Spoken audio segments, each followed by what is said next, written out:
Tom Curry sees red, but it is Argentina who look like they're a man down for most of the game. My name's Mark, let's talk rugby.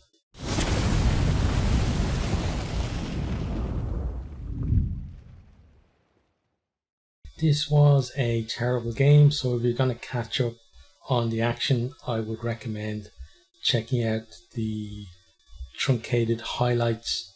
At least you're going to see, a bit of a masterclass in drop goals from George Ford. But other than that, maybe England's defence is not really much that you're missing if you skip watching any of the highlights of this one. Certainly don't waste your time watching the whole game back in full. So starting off here, Tom Curry, he gets an early yellow card, takes MacLeod out in the air, and basically it was like MacLeod goes up for the ball, Curry is coming steaming in, and as MacLeod comes back to ground, Curry, there's a clash of heads between the two of them. MacLeod has to go off, and he comes back on later, but still I think he should have stayed off for the rest of the game because he didn't look right. But Curry, people could say, oh, he's a bit unlucky, and but it's bad timing on his part, and he's the one with the duty of care to the guy who's up in the air. So obviously he doesn't want to just let him land without any kind of opposition or anything like that. But so it's very hard to just turn off your competitive streak, but still I think it was fair enough. So he gets a yellow card, it goes to the bunker for a review. Then Voxel, he steps up for the penalty from the tee. He kind of draws it in to the post. It was a really nice kick from him. 3-0 Argentina ahead, and honestly, from Argentina's point of view, that's pretty much the peak for them this game, because England weren't great, but Argentina were absolutely dire. But from here, Voxel, he does get another chance from the tee a few minutes later, but this one is off target. We then have another team overview because Carreras, he jumps into George Ford as he kicks the ball, and it's another one for the bunker to review. So both down to 14 for now. Ford then levels us up from that penalty at 3-all. We then hear that Tom Curry's yellow card has been upgraded to red. Again, some people will argue about whether it was red or not. I feel that it was the correct decision there, but it's kind of hard with the way things have been going with red cards to know whether your thinking is correct on these kind of things. But for me, I felt it was correct to give him a red. Carreras one stays at a yellow. I think on the balance, probably right. I don't agree with the kind of thing of the referee should maybe even it up and give both a red. I think he did a good job, and the bunker as well, of deciding which card goes to which. Obviously the bunker basically decides between the yellow and the red, but the referee, he's the one who decides whether it has to go for review or whether it's just going to be yellow. So between them, I think that they got the right decision on both of those. Argentina then, they look to maul the ball on their own 10-meter line, but knock it on. And the whole game was just riddled with errors, and they look like a team who were just meeting for the first time really, and having their first pre-season run out, and not a team who'd been through a fairly tough campaign in the Rugby Championship and then had warm-ups after that as well. England then attack off the scrum. They generate numbers out wide, but then Earls puts in a silly grubber kick and the move breaks down. Could have absolutely kept the ball in hand, because the Argentinian defence were kind of sitting off them, so kick through just kind of played into their hands, and we didn't really see much of England in that kind of position where they had a chance to actually exploit numbers. for the rest of the game either. From here then, England, they are looking better in attack, but that's compared to like previous absolutely dire performances. So still, nowhere near actually clicking as an attacking unit, just looking like players are kind of standing in kind of the right positions and coming onto the ball, at the right pace and stuff, but still not much guile to their attack. You don't see many, dummy runners, and not really, much ambition in terms of the intricacy of their attacking play either. But again, it's an improvement on what we've seen through the Six Nations and in the warm-ups as well. We then have Argentina. They managed to turn England over, and Voxel kicks a superb 50-22 to within 5 meters of the line. And just before we go a little bit further, also I should note, I thought Stewart was really good in the air tonight, like, receiving kicks in traffic and getting up and competing on, kicks from his own side as well, and causing a lot of trouble for the Argentinian backs.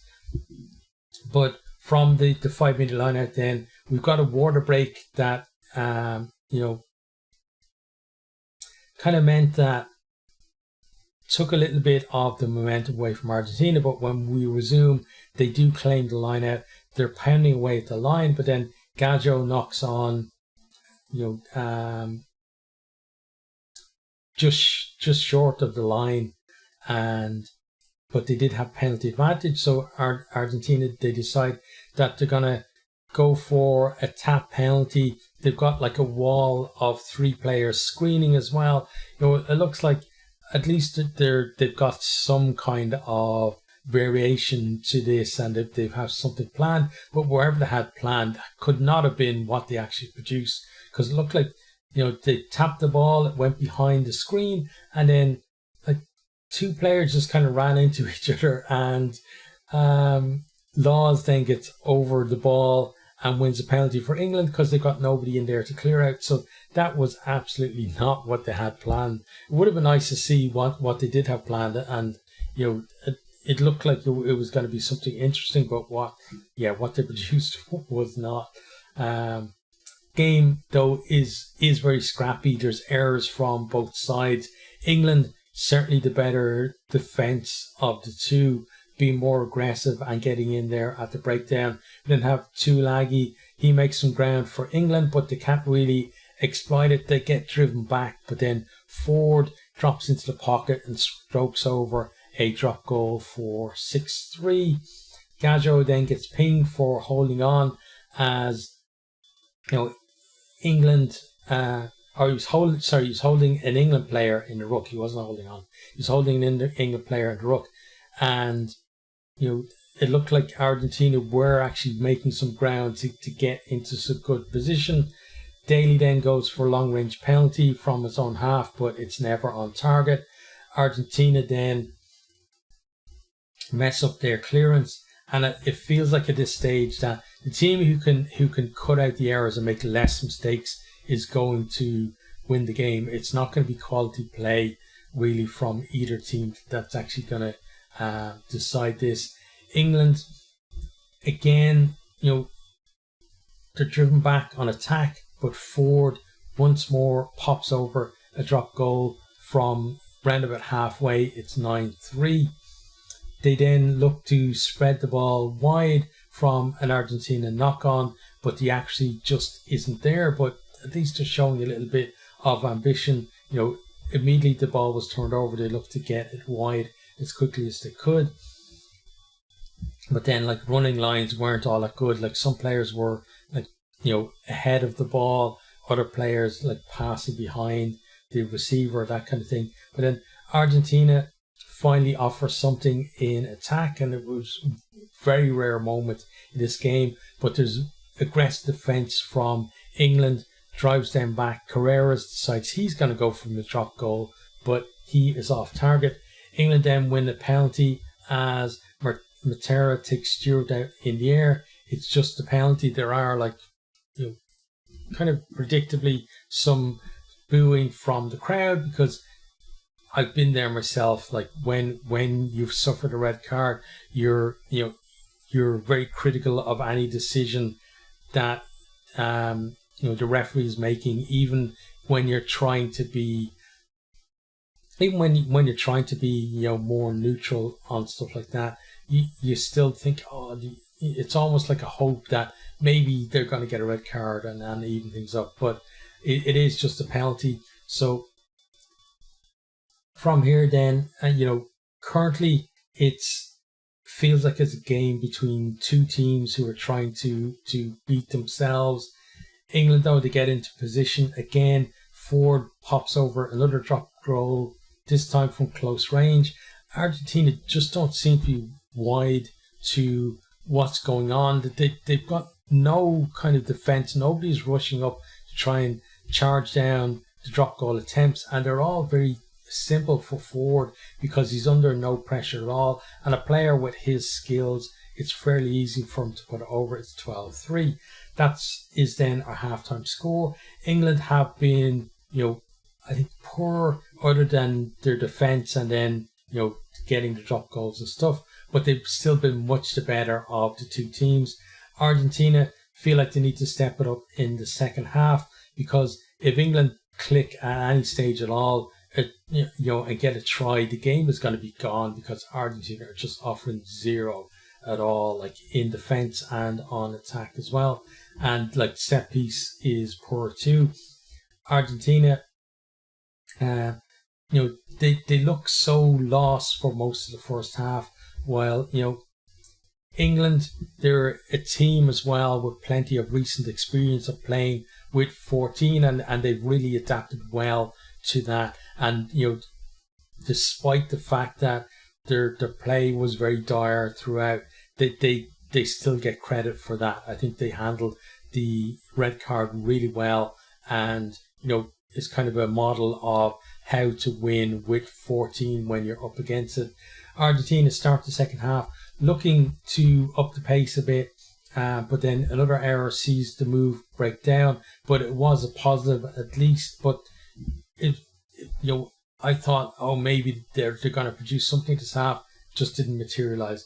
Petty then gets pinged for offside at the edge of zone 22. Ford slots the penalty, 15-3. It's a significant lead given the lack of quality and attack on display from either team. Argentina then look to strike off a scrum round about halfway, but it goes awry as they knock on. England then win a penalty at the scrum that results from that, and it really is hard to see Argentina finding any way back into the game. Ford extends England's lead after a really great hit from Tuilagi leads to another England penalty. Then from here, it's 18-3, nothing going right for Argentina. England put them under pressure in the scrum. They got Tuilagi on the flank of that scrum as well. Then Chesham disrupts their line out and Itoje claims the ball. England force another penalty and Ford adds another 3, 21-3. England then win another penalty at the breakdown. Daly goes for the post, but again, long range kick from him. He has the distance, but nowhere near on the accuracy. Sclavi gets pinged for popping out of the scrum, and as I said before, nothing is going Argentina's way in this game, and they've got themselves and nobody else to blame for it. Ford then kicks to the corner, and England go looking for a try. Argentina halt the ball, but then they concede yet another kickable penalty. Ford puts this one over. It's 24-3. Ford then tags on another penalty to make it 27-3 before being replaced by Marcus Smith for the last 5 minutes of the game. Argentina get over for a consolation try in the final minute through Bruni. England's defence, though, really made them work hard for that, and you could see that they were disappointed that they conceded. But Felly converts. 27-10 is the final score, and finally, the final whistle puts us out of our misery. Nobody is going to be, other than real fanatics like Squidge Rugby, nobody else is going to be watching replays of this game. In terms of then teams, as I said, it was absolutely dire game, but there were lots of positive for England to take from it still. Defence, I thought, was immense. Forwards game management was excellent. They coped really well with the red card. I think also they had coping with the red card. I think they had the right 10 on for that, because I think, from the point of view between Ford and Marcus Smith would not have been in the pocket to take those drop goals. He would have been up there, trying to threaten the line, and with the misfiring England backline, it probably wouldn't have gone all that well from them. The scrum and line-out also went well for England, even with a man missing in the pack. They still need to get their attack firing, but they are getting better, and they do have time in this pool to basically work out some of the kinks and to hit the knockout stages with looking like a rugby team that should be playing Test rugby. Argentina, though, they've got so much to work on, and now luckily for them also they've got almost 2 weeks to do that. But Japan, they've been very poor in recent years, but I'd still fancy them to beat Argentina playing the way they did today.